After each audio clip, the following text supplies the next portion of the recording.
Pour immatriculer l'entreprise, vous devez justifier d'un local occupé professionnellement.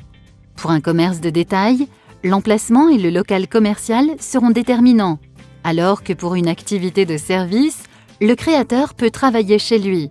Il existe différents types de contrats d'occupation d'un local. Le bail commercial classique dit bail 369, le plus courant. Les conventions dérogatoires pour un bail de courte durée ou encore une location saisonnière. Enfin, quand l'activité envisagée ne nécessite pas de local pour recevoir la clientèle, il est possible de domicilier l'entreprise à sa résidence principale ou d'envisager d'autres domiciliations provisoires.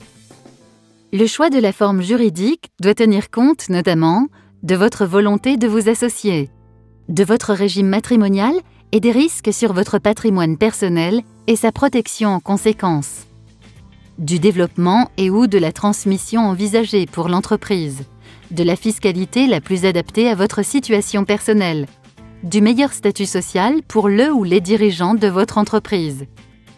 Ce choix n'est pas figé dans le temps.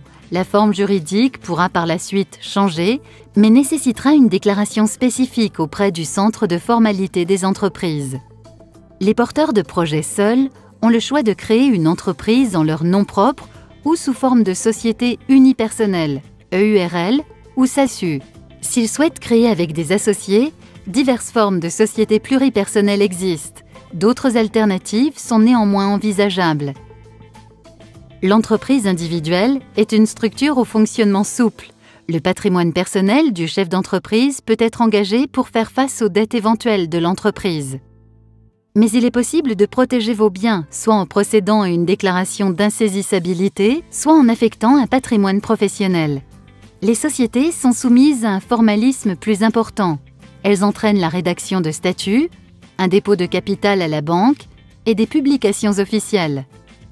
Elle a pour principal avantage de limiter la responsabilité des associés, à hauteur de leur apport dans le capital de la société. La fiscalité d'une entreprise repose sur 3 éléments: le régime d'imposition, l'option fiscale et la déclaration de TVA. Selon la forme juridique choisie, il existe 2 régimes d'imposition, l'impôt sur le revenu et l'impôt sur les sociétés. Cet impôt est calculé sur la base du bénéfice généré par l'entreprise. Lors de votre immatriculation, vous devrez choisir l'une des 3 options fiscales suivantes, permettant de définir les modalités de calcul de ces bénéfices, ainsi que les obligations fiscales auxquelles vous serez soumis. Le régime micro-entreprise, réservé uniquement aux très petites entreprises individuelles, entraînera un calcul de votre IR sur la base d'un bénéfice forfaitaire et non réel. Le régime réel, simplifié ou normal, permettra quant à lui la déduction comptable de vos charges réelles. Chacune de ces options détermine ainsi vos obligations comptables, mais également les modalités de versement de la TVA. Hormis les micro-entreprises qui ne sont pas assujetties à la TVA, les entreprises qui optent pour le réel simplifié règlent la TVA par acompte forfaitaire trimestriel, et celles qui sont au réel normal doivent s'acquitter de la TVA à payer chaque mois ou chaque trimestre. Afin d'assurer votre protection maladie, retraite et allocation familiale, vous devez cotiser en tant que travailleur indépendant, et le cas échéant pour votre conjoint s'il collabore à votre entreprise. La protection sociale dépend de la forme juridique et du statut que vous occuperez dans l'entreprise. L'assimilé salarié est rattaché au régime général des salariés, mais il ne cotise pas l'assurance chômage. Le travailleur non salarié est le statut social le plus courant. Ces cotisations sont versées au régime social des indépendants. En tant que travailleur non salarié, vos cotisations sont forfaitaires les 2 premières années. Une régularisation s'opère à la fin de chaque année sur la base des revenus réels déclarés.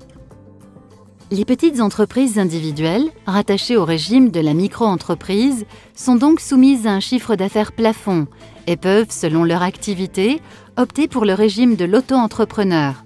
Ce régime ne change aucunement les conditions ou obligations liées à l'exercice de l'activité, mais apporte une grande souplesse de fonctionnement.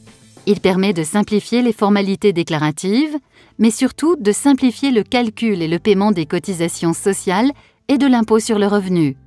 Ainsi, l'entrepreneur paie au rythme de ses encaissements, chaque mois ou chaque trimestre, un pourcentage de ses encaissements au titre du social et du fiscal. Comme l'indique le tableau présenté, ce taux varie selon le type d'activité exercée. À chaque étape, mais aussi dans vos premiers mois d'activité, profitez des compétences de votre CCI pour vous informer, vous orienter et vous accompagner dans vos démarches et la validation de votre plan d'affaires. La CCI peut également vous faciliter la mise en relation avec vos futurs partenaires financiers et tous les organismes qui pourront vous aider à sécuriser votre projet. N'hésitez pas à prendre contact avec nous ou à consulter le site internet de votre CCI afin de découvrir les prestations proposées aux porteurs de projets et aux entreprises récemment créées.